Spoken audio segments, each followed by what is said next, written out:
Okay, alright. Good morning. Update lang tayo. Kasi, sira yung gate valve. Ayan o. Ayan, tinanggal ko na. Ayan. Ito, hindi siya nagsisira guys. Ayan o. Patayin natin ha. Today is Thursday. Ay, Friday. Magulo. Friday, tapos bukas kondo na naman ulit dahil kahapon tayo dumating at sinundo si Manang. Ayan. Sorry. Ayan. Yan. Uy, tabingi man. Bakit tabingi? Yan.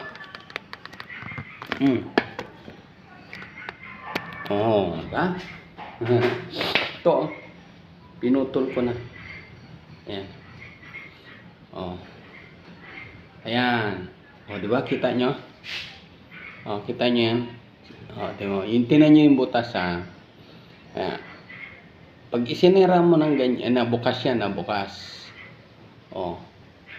Bukas yan. Pag isinira mo ng ganyan, ayaw. Ganun pa rin, bukas pa rin.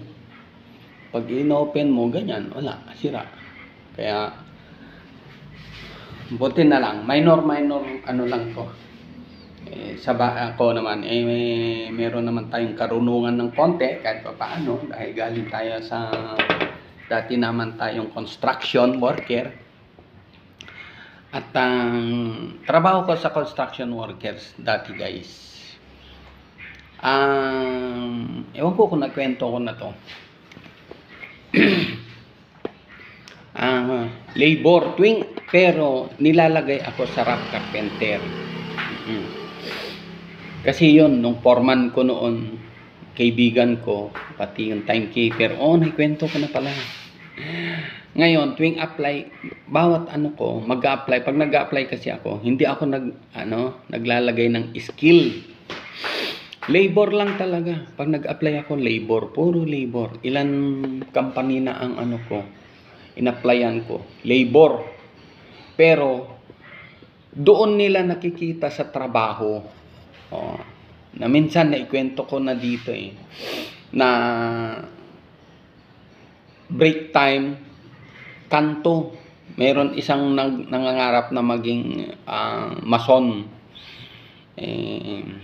Pre, marunong kang mag-aral tayo magmason. Sige, sabi ko sa kanya. Ikaw na muna, sabi ko. Paano? Sabi niya. Dito ka sa kantuhan, sabi ko. Pag nakuha mo yung kantuhan, pwede ka na sa palitada sa lapad, sabi ko. Kasi, mahirap sa lapad kasi pag nag-umpisa ka sa lapad, yan, mga ganyan. Yan.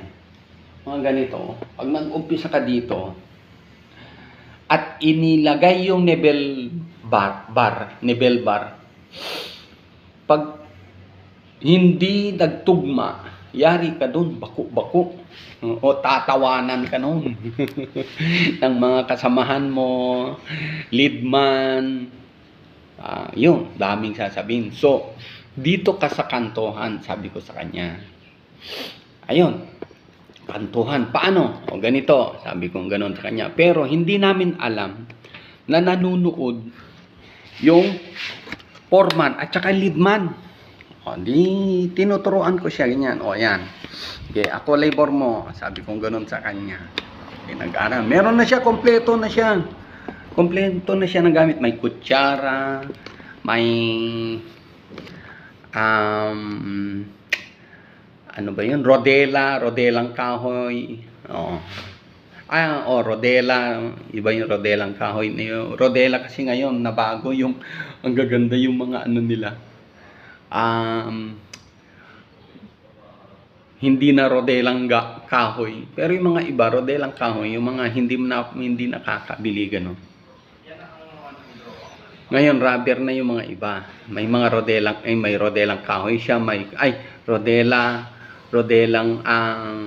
Rodelang bakal, kutsara, hulog, partilyo, kompleto siya. Pang ano talaga, pang mason. Ang hindi niya lang alam, yun, magmason. Tinuruan ko siya ngayon. After 1 week, paglabas ng mga ID, nakalagay doon, mason nilagay. Di ba? Ang paglabas ng ID namin, mason ang nilagay sa akin. Di ba ako mason nun? Tinuturuan ko lang siya.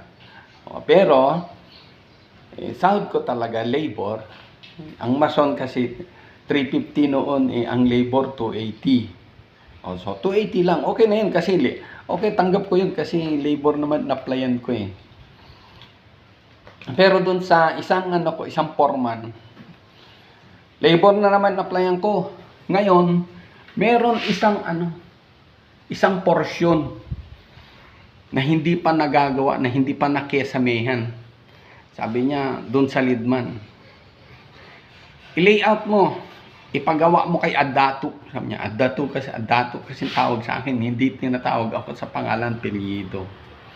Adato ang tawag, ni-layout. Sabi niya, tinuro lang sa akin kung ano yung gagawin ko. Magseroho ka sa gilid. Sabi niya gano'n. Kailangan ang plywood mo eksakto sa gitna. Sabi niya.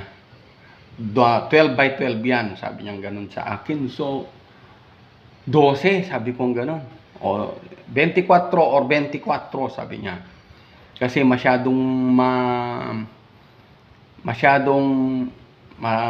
makitid yung 12. Sabi niya. So, 24 by 24, marunong ka naman siguro sa magbasa ng steel tape, metro. Sabi niya, marunong ka ba? Yan, isa number 1 guys. Yung mga number 1, pag-aralan nyo yung gustong magkarpintero. Pag-aralan nyo yung metro. Iba yung metro, may mga iba-ibang klase kasi metro. Yung sa atin kasi yung yellow, meron isang metro na ang gamit ng talaga ng mga lalo na sa company, yung puti. Halos lang yun. Pulgada ang gamit nila doon. Yun ang number 1 pag-aralan nyo. Kasi pag nag-apply kayo sa mga malalaking kumpanya, sabihin na natin, pag nag-apply kayo sa mga malalaking kumpanya, number 1, pag-anuhan kayo ng ng metro, lalo na kung ang pag-applyan nyo karpintero. Kailangan kompleto ka. Martilyo, lagari, metro, hulog. Yun. Medyo nangamoy na yung kanin ko. Martilyo, lagari, metro, hulog. Yan ang unang ipapresent na nyo. Ngayon, pagdating nyo sa opisina nyan, isa-isahin kayo. Ang kwan sa inyo, ang anong bang tawag doon? Meron tawag doon eh. Yung pasusukatin kayo Pasusukatin kayo sa isang lamesa. Lamesa yan. Ang kasama mo doon, foreman, engineer, architect. Foreman, engineer, architect. Yan ang nyo. Simple lang, pasusukat sa inyo, lamesa. Ito, ganito, lamesa. Yan, ganito, lamesa. Sukatin nyo yan. Dulo at dulo. Dulo-dulo niyan. Bali 3 kanto lang sa isang lamesa. Yun ang number 1. Meron isa nga na kasamahan ko noon na mag-apply siya. Sabi niya, tinuturo. Gusto niya talagang akong isama kasi gusto niya daw sa akin. Para bago siya, ako muna. Para maikwento ko daw kung ano yung mga ipa-testing sa akin. Sabi ko, ayoko pre. Sabi ko gano'n. Ang layo kasi. Biro mo. Saan ba yun nun? malapit sa ano eh, malapit na sa Quezon eh. Malapit na sa Quezon. Oo, ang ano eh, ang uwian ko Bacoor, Cavite. No, nasa Bacoor na kami noon pero nasa Bacoor na ako noon pero ayoko ang layo. Biro may pamasahes. Tapos ang barracks eh hindi pa maganda gaano. No, kasi maumpisa pa lang yun eh. Puro rough carpenter talaga kinukuha noon. Puro rough carpenter kasi biro mo poste 150 na column. Ang ano, ang kuan yan, pabrika yun eh, 150 na column ang gagawin daw. So, may third floor. So, ilang taon gagawin yon, di ba? No. Siyempre, hindi lang column naman ang gagawin mo din, kundi pati slab. So, matagal-tagal trabaho. Ayoko. Gusto ko lang sa mga malapit lang. So, ganun.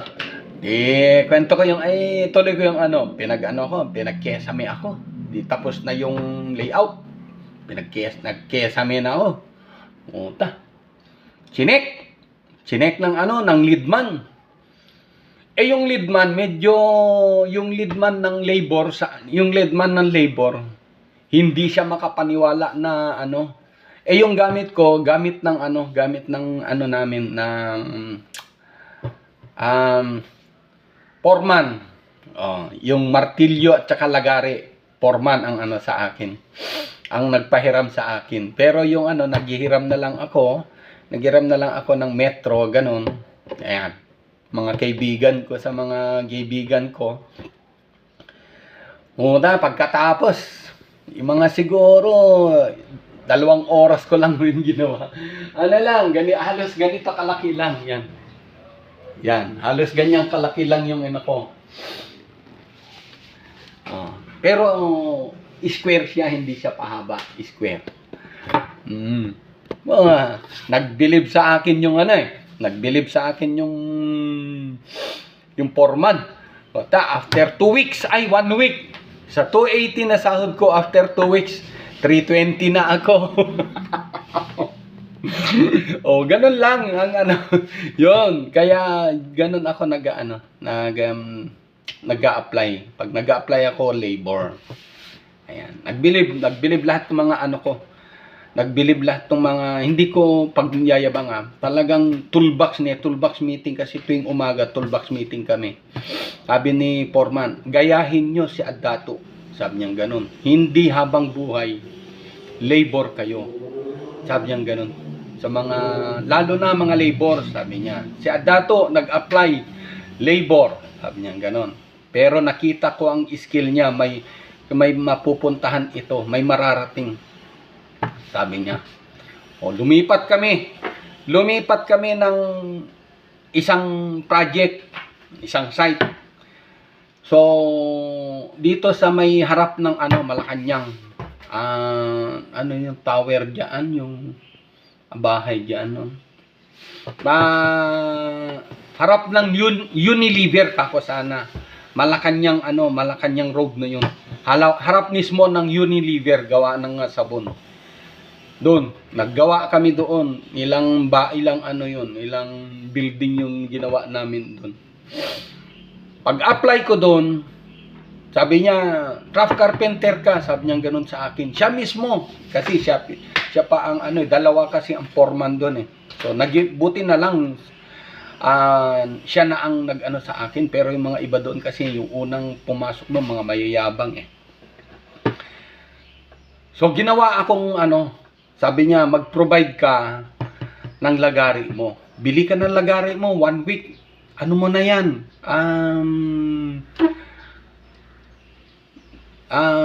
Bayad mo na yan. Sabi niya ganun. Kitain mo na yan sa loob ng 1 linggo. Sabi niya ganun sa akin. Yun.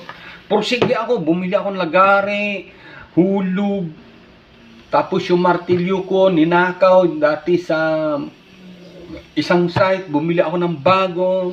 Tapos after 2 weeks nakita ko yung martilyo ko ginagamit ng isang labor. Kinuha ko. Ngayon, provide niyan. Nung nakapag-provide na ako, ayan.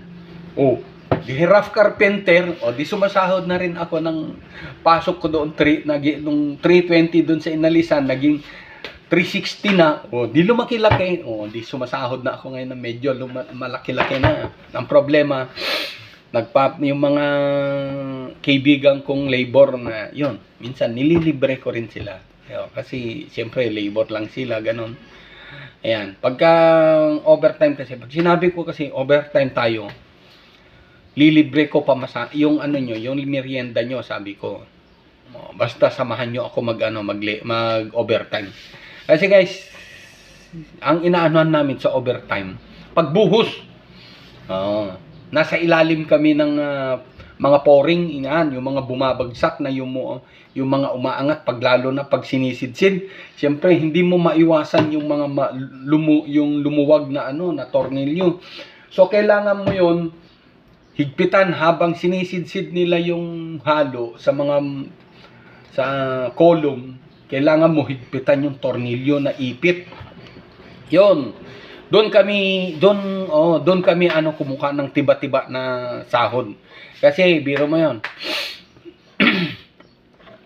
Pag sa isang linggo, ilang oras yan? So, 8 hours sa isang araw. So, 72. Diba? Pag 72 hours lang ang pasok mo sa isang linggo, tatawanan ka namin. Tatawanan namin yung mga kasamahan namin. Pero pag umabot ka ng 80, 85, 90, tiba-tiba yung sahod mo dyan. Oo. Yung isang linggo mo na sahod, sobra-sobra pa yan. Pero katawan mo naman yung kawawa. Oo. Katawan mo naman yung kawawa. 35 years old ko 35 years old ko noon. Halos umiidad na ako ng 55. Biro mo yun. Sa kawawa talaga katawan mo. Sa totoo lang, hirap trabaho sa construction. Pero pag sahod naman, parang wala yung pagod mo. Tapos ibibigay mo sa asawa mo. Tapos may ana-ana. Ana-ana. Ay, ana-ana siya. So, ayun. Ayan. Yan, luto na. Tinignan ko lang yan. Napakwento. Ito pala, guys. May nagbigay sa akin. Yan, binigyan ako rambutan. Alam nyo ba? Ito ay kwento ko. Siguro maraming hindi nakakaalam sa rambutan. Akala siguro nila ang rambutan is parehas lang. Pero ito, guys. Alam nyo ba, sino ba nakakaalam? Comment down below kayo pag napanood nyo to. Alam nyo ba, dalawa ang klaseng rambutan? Supsupin at saka ito. Yung supsupin, ginagawa mo lang siyang parang candy, di ba? Yung pinapaikot mo lang siya sa bunganga mo. Pero ito, may sabaw, sarap. Pero ito, guys, ayan o. Ayan. Di ba? Pwede mong ganyanin siya. Yan.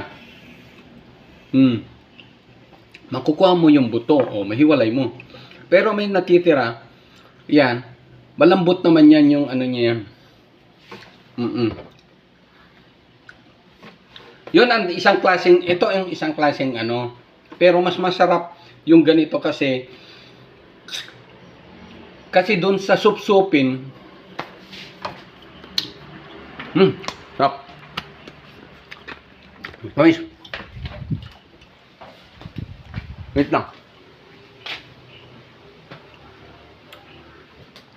Kasi sa supsupin, pag nakalima ka na ng parang ngawit na yung bunganga mo. Kaya mas gusto ko yun kesa dun sa isa yung sa supsupin na yun. Parang laro-laro lang sa bunganga mo ba. Yan. Ayan o. Yung pinutol ko. Yan. Yan siya. Ito. Yan. Da? Oh, minor ano lang yan. Minor gawa. Minor gawa. So, ayun. So, naka 20 minutes na pala tayo, no? Kachika-chika. So, gawin natin to. Wait lang, ha? Ay, kunin ko pala yung ano. Yung teflon. May teflon ako eh. Kailangan pala ng teflon.